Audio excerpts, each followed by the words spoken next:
My ex got involved with loan sharks and now they're after me. I never thought I'd be in this kind of mess.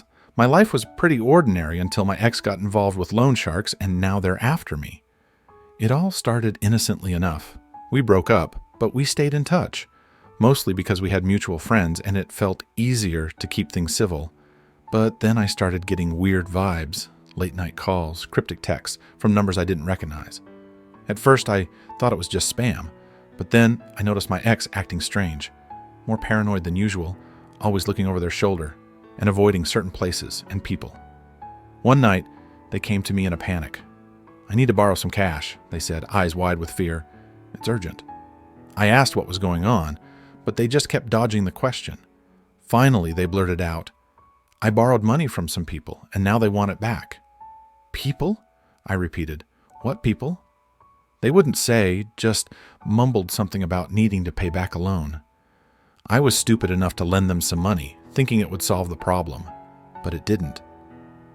A few days later, I got a visit from two guys who looked like they stepped out of a bad gangster movie. They showed up at my door, asking for my ex. When I told them we weren't together anymore, they didn't seem to care. One of them, a guy with a scar running down his cheek, said, "Your ex owes us a lot of money. Since they can't pay, we're coming to you." I laughed, thinking it was a joke. "What does this have to do with me?" I asked, trying to keep my voice steady. The other guy, taller and meaner looking, just shrugged. "Someone's gotta pay, and we know where you live." That was the beginning of my nightmare. I couldn't believe it at first. I mean, who deals with loan sharks these days? But there I was, standing in my kitchen with these two goons threatening me because of my ex's stupidity. I tried reasoning with them, explaining that I had nothing to do with any of this. Scarface just smirked. "Your ex used your name as a reference," he said. "That makes you responsible." "What the hell does that even mean?" I snapped, panic rising in my chest. "I didn't sign anything. I'm not paying for their mistakes." Tall guy stepped forward, towering over me. "You think we care about legalities? This isn't some courtroom. It's simple. Pay up or things get complicated." My heart was pounding. I had to think fast. Okay, just... "How much do they owe?" 20 grand, Scarface replied, as if it was pocket change. I nearly choked. There was no way I could come up with that kind of money. I tried to negotiate, but they weren't having it. Before they left, they made it clear that they wouldn't wait long. As soon as they were gone, I called my ex, screaming into the phone. "What the fuck did you do? These guys are threatening me now." But off, saying it was no big deal and they'd handle it. But I knew they were in over their head, and now, so was I. Days turned into weeks, and the harassment only got worse. The loan sharks started showing up at my workplace, making scenes. They even approached my parents, which was the final straw. I was furious and terrified. I confronted my ex, demanding they fix this mess, but they were as useless as ever, making empty promises and excuses. One night, things reached a boiling point. I was at home when I heard banging on the door. I opened it to find Scarface and Tall Guy, looking more pissed off than usual. "Time's up," Scarface said. "Where's the money?" "I don't have it," I shouted. "I told you, I'm not responsible for their debt." Tall Guy grabbed me by the collar, lifting me off the ground. "We don't care," he growled. "You better find a way, or you're going to regret it." I was terrified. I could see it in their eyes. These guys weren't bluffing. They were serious. I tried to think of a way out, but I was out of options. As they left, Scarface turned back and said, "We know where you live. Don't make us come back." I was shaking, barely holding it together. I knew I had to do something, but what? I couldn't call the police.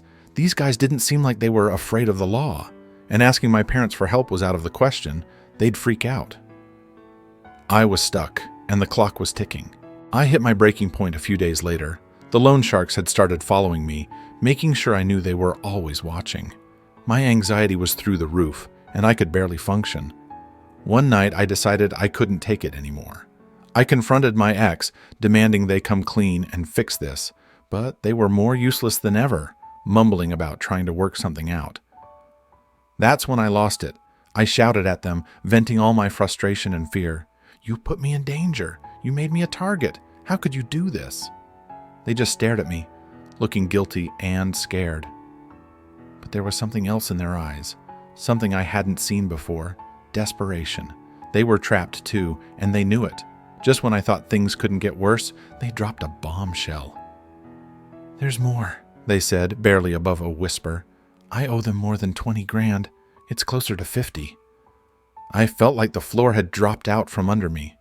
50 grand? There was no way I could ever pay that back. I was done. Done with their lies, done with their bullshit. I stormed out, not knowing where to go or what to do, but I knew one thing. I wasn't going to let these assholes ruin my life. The final showdown happened sooner than I expected. The loan sharks cornered me outside my apartment one night, demanding payment. They were done waiting. Scarface pulled out a knife, holding it against my throat. "This is your last chance," he hissed. "Pay up, or we start taking pieces of you." I was scared out of my mind, but I knew I couldn't back down. I looked him in the eye and said, "I don't have the money, and even if I did, I wouldn't give it to you. You want to hurt me? Fine, but it won't get you a damn thing."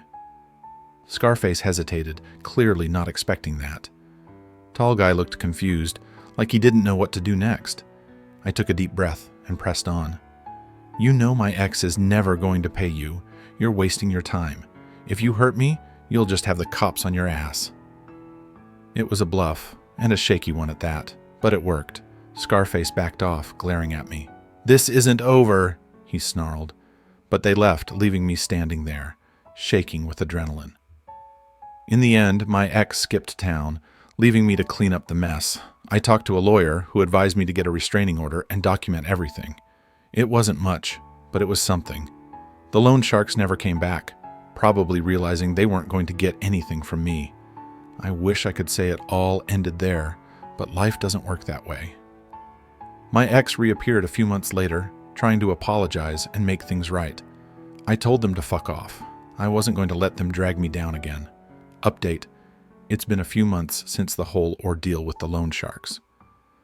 I've moved to a new place and changed my number, trying to put some distance between myself and the drama. My ex tried reaching out a couple of times, but I ignored them. I'm done with that part of my life. Just when I thought things were settling down, I found out my ex is in deeper trouble than before.